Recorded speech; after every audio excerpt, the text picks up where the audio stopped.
Sam Farmer, who has been there pounding this drum year after year, asking the only Los Angeles question at the Commissioner's Super Bowl press conference year after year. Sam, how does it feel to have now everybody interested in it, Sam? Yeah, I feel like the expectant father. I should be handing out cigars at some point. But Are we going to have is the NFL registered then? Is that the phrase? Because, I mean, right. Is this happening or not? Like we need to buy the NFL anything. What do you buy the guy who has everything? That's true. No, it does feel, Rich, like there's some momentum actually moving toward a solution. Like they're finally sort of fed up. Let's get this over with, and certainly a sentiment like let's not go through this for another year. And so, I'm a skeptic. I'm not going to believe it until there's steel in the ground. But I do have to say that it feels different. Okay, so who's coming and where? What do you give me the update on? For instance, let's go one by one here. The Rams. What's the scoop with the Rams and St. Louis? The Rams, Stan Kroenke sent the letter to the LA committee last week saying we're willing to go 50-50 on the stadium and share game day revenues. Sort of extended the olive branch and did away with the myth that he wanted to completely have the stadium to himself. That is coming some distance. At least it starts a negotiation with the second team, and I think that second team would be the Chargers. So I think if there are two teams, the most likely would be the Chargers and Rams at Hollywood Park. If it's one team, I just cannot envision Stan getting a open layup to L.A. without somebody taking care of Dean Spanos. I really don't put the Raiders in this equation because I think it's really about the Chargers and the Rams at this point. So how does Dean Spanos get taken care of? Well, there could be an exotic where Stan. So one way it could be is Stan puts money toward a stadium in San Diego with the understanding that he'd have LA exclusively, and if any other team then relocated to Los Angeles, that team would share in sort of paying off the Chargers to stay in San Diego. But I'll tell you, it's really gotten toxic with the Chargers in San Diego, and especially with the league laying down this December 28th deadline where they basically said, give us your best and final offer to the three cities. And San Diego clearly, without a vote, is not going to have any public money. And they're not going to be able to get a vote by December 28th. And so Roger Goodell yesterday acknowledged that it certainly seems like San Diego is in an untenable position right now. And so as weird as it sounds, I mean, it sounds like the Chargers, won't be going back to San Diego. I mean, it's kind of hard to believe. But so then you've got a two-team situation. But the thing is, and the reason I don't say 100% of teams coming, it's still an open debate as to whether one or two teams should be in Los Angeles. Sam Farmer of the LA Times joining me here on the Rich Eisen Show. You mentioned that late December deadline by which all the cities where the teams would be leaving or having the option to be kept have to give their best proposals to the National Football League. From what I read, St. Louis is the only spot that can actually meet the requirements the NFL is looking for. What does that mean?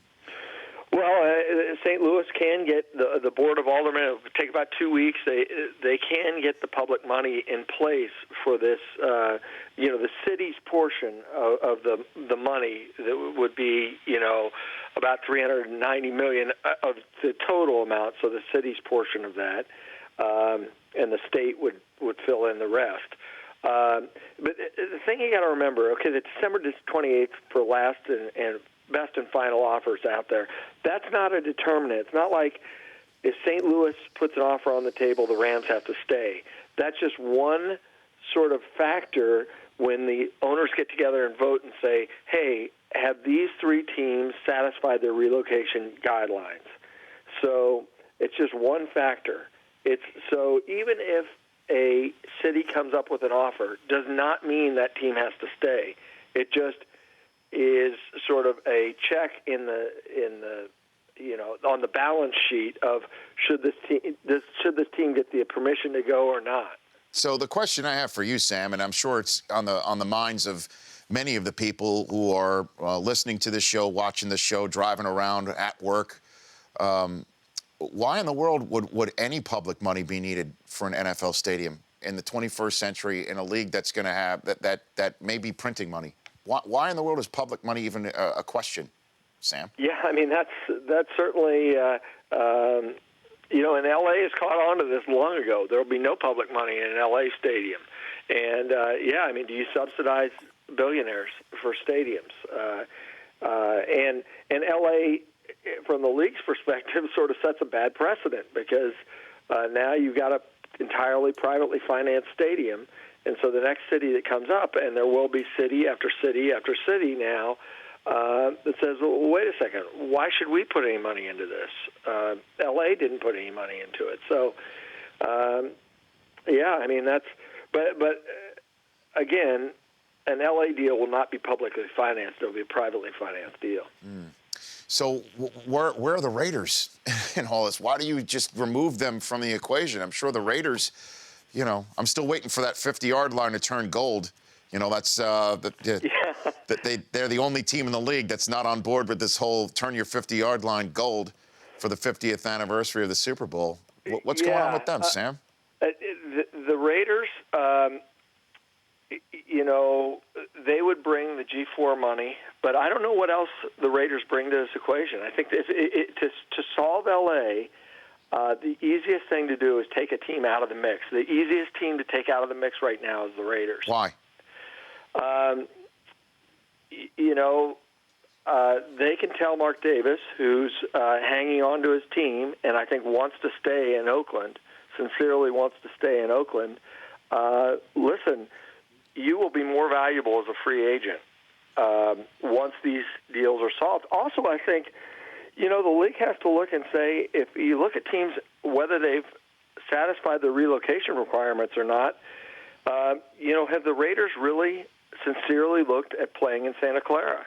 Can they, we put a G4 loan toward that Santa Clara stadium. It's a two-team stadium. Why can't you play in Santa Clara? Would the Niners have a problem with that? I don't think they would. Huh. Yeah. So, it's an option on the table. My gosh.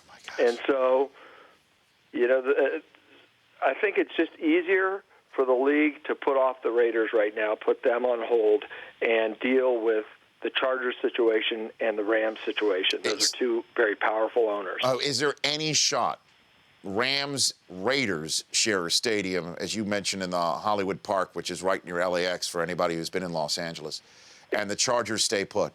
They figure out a way to... There's a shot. There's a shot at basically anything, including nothing happens. Really? Seriously? But I think that... That's less likely. That would be three teams in Southern California. You'd really have to take care of Dean Spanos, because if indeed a quarter of his season ticket holders come from Los Angeles, that really cramps his style, because not only is he potentially going to lose that quarter, the quarter of his followers or his season ticket holders, but he loses Los Angeles as a leverage point, because L.A. now has two teams. It's not going to have three teams. So you'd really have to have a deal in place for San Diego. For sure, certainty in San Diego that he was going to get a new stadium. And we haven't seen that come close to materialize. And it's possible that nothing gets done? What would that mean lease-wise for all of these stadiums and these teams? Is it possible nothing gets done? It's definitely possible nothing gets done, and we've seen that over and over. I would say it's more likely that something gets done, but I don't think it's dramatically more likely. I'd put it about 60%. And last couple questions, second to last one is this one. How much of this is a popularity contest among the owners, that a lot of people like Dean, a lot of people like Stan, some people feel for Mark? How much is this like any group of individuals where there's a personal bias? Hugely based on popularity in politics.